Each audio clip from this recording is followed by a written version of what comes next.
Everyone, welcome to database tutorial. So आज की video में हम देखेंगे कि रिबन चार्ट को कैसे बनाते हैं और उसको कैसे इंटरप्रेट किया जाता है पावर बीआई के अंदर। तो यहाँ पे अभी मैंने रिबन चार्ट बना रखा है जो कि एक विजुअली अपीलिंग विजुअल है और इसके अंदर मैं पता लगा सकती हूँ कि मेरी सेल्स कैसे वेरिएट कर रही है। तो इसको कैसे बनाते हैं देखते हैं। तो सबसे पहले रिबन चार्ट बनाने के लिए विजुअल टैब के अंदर से मैं रिबन चार्ट की विजुअल पे क्लिक कर लूँगी और मैं इसको रीसाइज कर लूँगी। अब इसके अंदर मुझे फील्ड्स मिली हैं तो मुझे यहाँ पे इंटरप्रेट करना है अपनी सेल्स डिफरेंट टाइम पीरियड के अंदर और डिफरेंट कंट्रीज़ के अंदर। तो वो मैं कैसे करूँगी, एक्स एक्सिस के अंदर सबसे पहले तो एक इसको नॉर्मल बार चार्ट की तरह समझो। तो इसको मैं 2 पार्ट्स में डिवाइड करूँगी कि पहला एक बार चार्ट बनेगा फिर एक रिबन चार्ट बनेगा। तो पहले बार चार्ट कैसे बनेगा, बार चार्ट के लिए हमें क्या चाहिए होता है, X axis Y axis. X axis के अंदर हमें क्या चाहिए होता है, कोई भी कैटेगोरिकल या डेट फील्ड जिसके अंदर हमें कंपेरिजन चाहिए। तो यहाँ पे मुझे कंपैरिजन चाहिए डेट्स के अंदर, तो मैं डेट के कॉलम को एक्स एक्सिस में ड्रैग कर दूँगी। और इसके अंदर मुझे चाहिए डेट हायरार्की के अंदर मुझे डे नहीं चाहिए, मुझे मंथ नहीं चाहिए, मुझे ईयर और क्वार्टर्स चाहिए।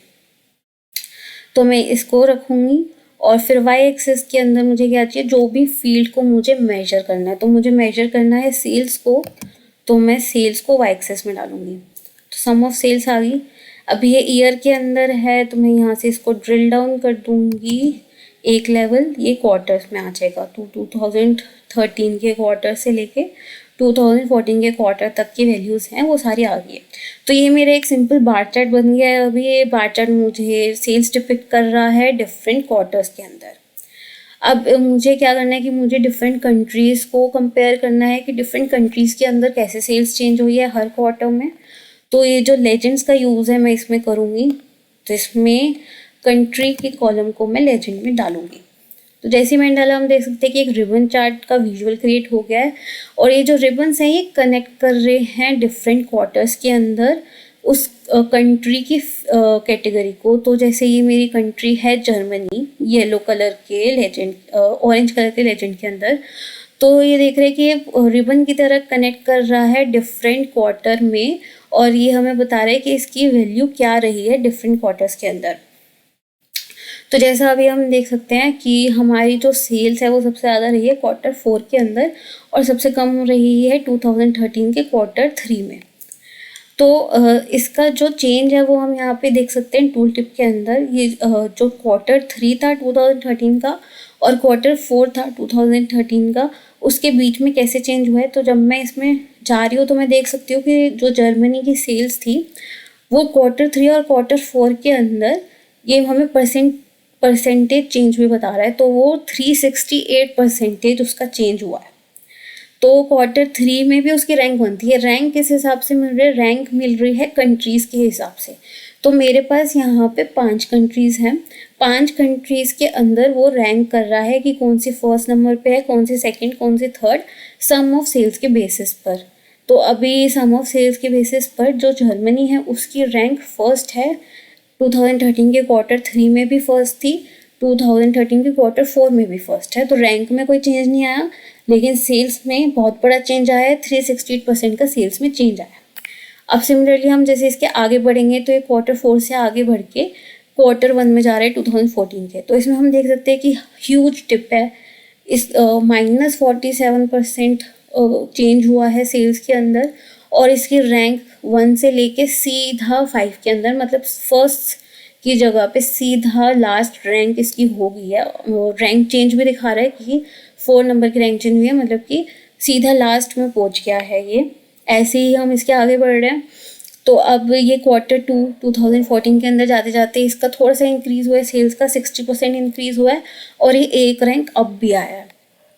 फिर क्वार्टर 2014 से लेकर क्वार्टर 3 2014 तक इसकी सेल्स फिर थोड़ी सी डिप हुई है, स्लाइट डिप हुई है, 9% का डिप हुआ है। और लेकिन इसका रैंक जो है वो इंक्रीज़ हुआ है, वो 4th से 3rd रैंक में आया, तो 1 रैंक ऊपर आया। फिर जो लास्ट क्वार्टर है 2014 का उसमें हम देख सकते हैं कि 61% पॉजिटिव चेंज हुआ है सेल्स का, और उसके रैंक अभी भी 3rd पर ही है। तो इस तरीके से ऐसा चेंज हम सारी कंट्रीज़ के लिए इसमें देख सकते हैं। और विजुअली भी ये रिबन यही डिपिक्ट कर रहा है कि कनेक्ट करके डिफरेंट बार्स को यही डिपिक्ट कर रहा है कि इनकी सेल्स कैसे इंक्रीज और डिक्रीज हुई है और रैंक कैसे चेंज हुई है। तो अभी यहाँ पे जैसे फ्रांस की रैंक है 5th, फिर यूनाइटेड स्टेट्स की 2nd है, मैक्सिको की 3rd है, कनाडा की 1st। तो ये है 1st रैंक वाला कंट्री, और जर्मनी है 4th रैंक पे। तो इस तरीके से ये रिबन्स वेरिएट करके डॉट्स कनेक्ट करके, डिफरेंट बार्स की डॉट कनेक्ट करके हमें दिखा रहे हैं कि कैसे सेल्स इंक्रीज और डिक्रीज हुई है। और टूल टिप के अंदर भी वही दिखा रहे हैं कि चेंज परसेंटेज क्या था, क्या रैंक थी, और ये सारी चीज़ें ये रिबन चार्ट बता रहा है। तो ये बहुत ही गुड विजुअल है डिपिक्ट करने के लिए कोई भी चेंज को, कि इंक्रीज हुआ है या डिक्रीज हुआ है। और इसको फॉर्मेट करने के लिए फॉर्मेट और विजुअल पेन में जाएंगे। अभी यहाँ से जैसे मुझे एक्स एक्सिस के अंदर टाइटल नहीं चाहिए, मैं टाइटल रिमूव कर दूँगी। लेजेंड्स के अंदर मुझे चाहिए कि ये टॉप लेफ्ट स्टैक में आए, तो मैं टॉप लेफ्ट स्टैक कर दूँगी। टाइटल मुझे इसके अंदर चाहिए नहीं, तो जनरल में जाके टाइटल रिमूव कर दूँगी, और इफेक्ट में जाके इसका विजुअल बॉर्डर मुझे चाहिए, और वो मुझे ग्रे कलर में चाहिए, और इसको मैं राउंड करना चाहूँगी 10 पॉइंट से। शेडो मुझे इसकी चाहिए। और रिबन के रिलेटेड जो फॉर्मेटिंग है इसके अंदर, तो विजुअल में जाके रिबन्स में जाएंगे। रिबन्स के अंदर जब जाएंगे तो यहाँ पे हम कलर चेंज कर सकते हैं। किसी भी कंट्री को कोई और कलर देना है तो वो हम सिंपली दे सकते हैं। तो आप इसके अंदर कलर जो है कंट्री के फ्लैग के बेसिस पर भी दे सकते हो। जो कंट्री के फ्लैग का कलर है वही कलर आप इसमें भी दे सकते हो। और अगर इसको रिवर्स करना है तो रिवर्स कर सकते हो, नहीं तो सेम रख सकते हो। कनेक्टर कलर चाहिए, यानी अगर इसको ऑफ करोगे तो ये लाइट ग्रे शेड में कनेक्टेड होते हुए दिखेंगे, और उसके अलावा सिर्फ बार्स दिखेंगे। तो अगर कनेक्टेड कलर चाहिए तो उसके केस में इसकी ट्रांसपेरेंसी थोड़ी सी इंक्रीज कर देते हैं। और बॉर्डर्स भी लगा सकते हैं, इन डिफरेंट रिबन्स में बॉर्डर्स लग जाएंगे। उसके अलावा स्पेस भी हम इनकी इंक्रीज़ कर सकते हैं। तो जैसे मुझे हर रिबन के बीच में स्पेस इंक्रीज़ करना है तो मैं वो भी कर सकती हूँ। और डेटा लेबल्स मुझे अगर चाहिए तो मैं डेटा लेबल्स भी लगा सकती हूँ। तो इस तरीके से हम इस रिबन चार्ट को फॉर्मेट भी कर सकते हैं, और ईजिली विजुअली हम डिपिक्ट कर सकते हैं कि कैसे चेंजेस हुए हैं। अब इसको सॉर्ट कर लेते हैं based on sum of sales. तो based on sum of sales ये हमारा सॉर्ट हो गया है।